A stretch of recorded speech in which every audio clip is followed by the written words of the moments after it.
Faraka ce ta cikin gidan Amerika da kuma san mai da kuma ganin cewa yadda aka tsara abu shi yasa ita wannan gwamnati da take kai a yanzu in ka duba abin da suka tsara shine sun tsara wani abu wanda zai kai su shekara 100 da abin da za su yi Amerika kuma da za su yi a duniya domin su ci gaba da ɗorewa akan mulki. Program ne na shekara 100 suka fitar. To yanzu ana maganar biza dinnan kuma baka tsoron kamar a hana ka biza ta shiga ƙasa saboda waɗannan maganganu da kake yi. Ba alare ne a kan mutuncin ƙasa ta menene biza? In ka hana ni biza sai me? Ba zan rayu ba.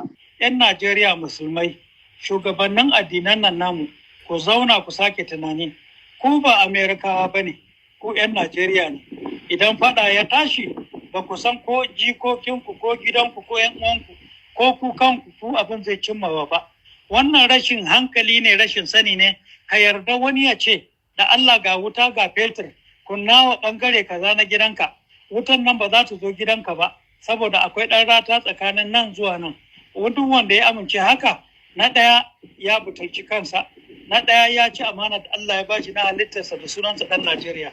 Masu saurare barkanmu da wannan lokaci, kuma yanzu haka muna tare da Manjo Hamza Al-Mustapha mai ritaya, tsohon ɗan takarar shugaban ƙasa a Najeriya, wanda yanzu haka yake a wata ƙasa da ke wajen Najeriya. Turan kai ɗaya ga wannan barazana da shugaban Amurka Donald Trump ya yi cewa ana kashe Kiristoci a Najeriya, inda har barazanar ɗaukar mataki na soji domin kawo farmaki domin daidaita al'amura. Ya kuke kallon wannan lamari? Wato, wannan magana ce babba kuma tana da fuskoki da yawa.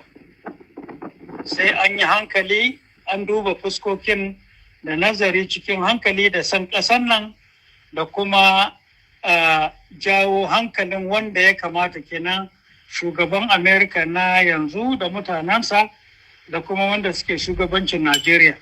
Akwai abu da yawa da ake gani kamar shi ne, to ni ana wata tunanin ba haka ba ne, fuskokin suna da dama. Na farko ya ce zai afkawa Najeriya saboda ana kashe Kiristoci, kenan ba a kashe musulmai, kamar musulmai ne suke kashe Kiristoci a Najeriya.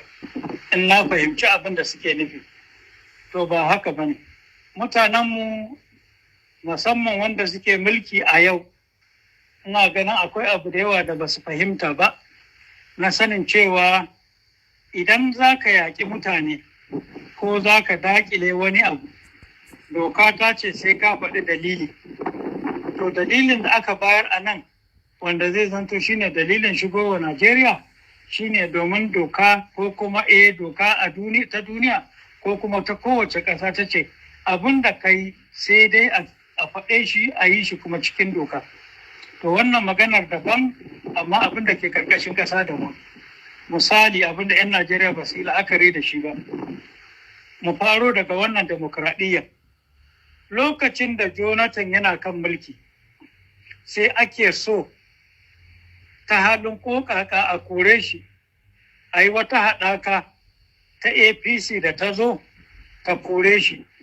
Za ka gani wanda suke kan mulki yanzu na APC su suka tashi suka je Amerika suka kai ƙazafi kala-kala a kan Jonathan. Amerika ta riƙe haka, ta kuma yi amfani da haka. Aka yi duk ƙarerakin da za a yi, aka yi yadda za a aka kori Jonathan